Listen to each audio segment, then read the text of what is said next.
Okay, hello and welcome. I'm just looking for my meat right now. There it is. Just going to show y'all how to make a hamburger patty. These are going to be really big. You don't have to make yours this big. First thing I have to do is just portion the meat. And I'll use my hands to gauge the portion. And I'll end up using both of these packages and I'll get 9 burgers. It's over 1 pound each. I didn't really look at the weights. I just have made a whole lot of burgers.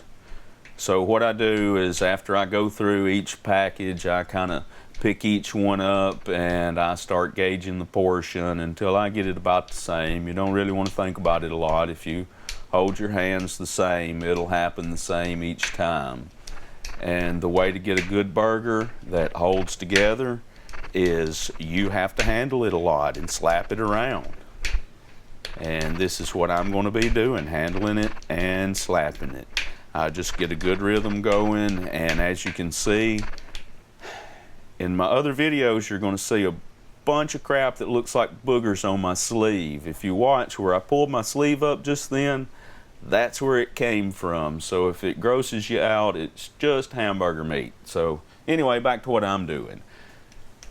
I am gauging my portion, and then I'm slapping the hamburgers around, and what it's doing is it's beginning to form a patty and get all of the meat fibers to where they are mingling back together after it's been ground up. And this way you achieve a burger that does not fall apart.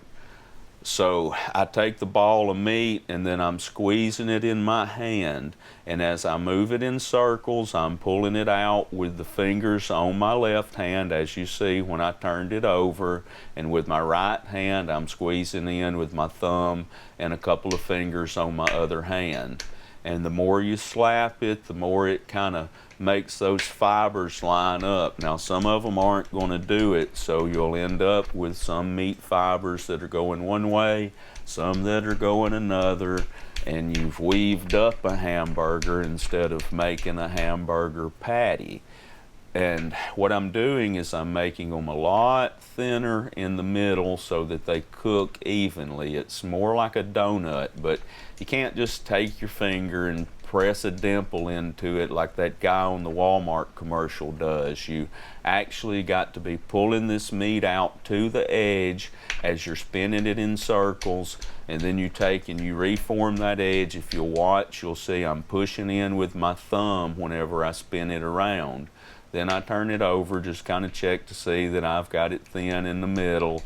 Then you get another one and you slap it around, and I'm turning it around in circles as I do that. And then you saw me slap it together. That's how I made to first start flattening it out. And you do that by some of this slap action, and you see when I slap it and I put my thumb in, that's still forming this patty. So what you're doing is you're ending up making this real big patty that will cook evenly. And there's a lot more to this one. There's a second video that's going to show you that I put a dry rub on this and I poached this hamburger. The dry rub's pretty simple. It's just an off-the-shelf barbecue seasoning that I jazz up with about twice as much brown sugar as barbecue seasoning. So you mix that together and you're going to coat your burgers in this and grill them as normal.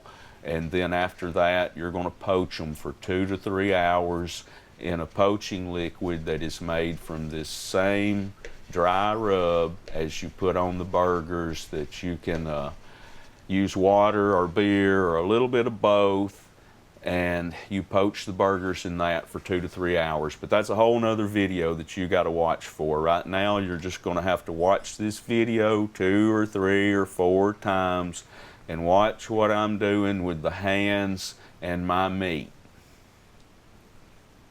Just watch what I do with my hands and my meat, and you'll know how to make a burger that don't fall apart. A good stiff burger that'll stand up to any grill or any poaching that you want to give it, and then you can persecute it with your mouth after you get done poaching it. Yeah, I picked that old black stuff off of there. It looked icky. I don't want that in my mouth. Just the meat. Bilbo burgers. Y'all enjoy. Yum, yum. You'll see me take these out to the grill in just a moment, but I'll show you no more on this video. Right now I'm just putting the dry rub on them, getting all of it used up, pressing it in the burger. Let it sit for just a second or two and it'll kind of soak all of this stuff up, and it'll give you a really good burger. It's good when it comes off the grill, but it's even better if you poach it. Y'all watch for my second video and more stuff. Oh, I think something's behind me. Oh my God, I just keep looking back and forth. I don't know what it is, but something's behind me somewhere. Oh, it's part 2.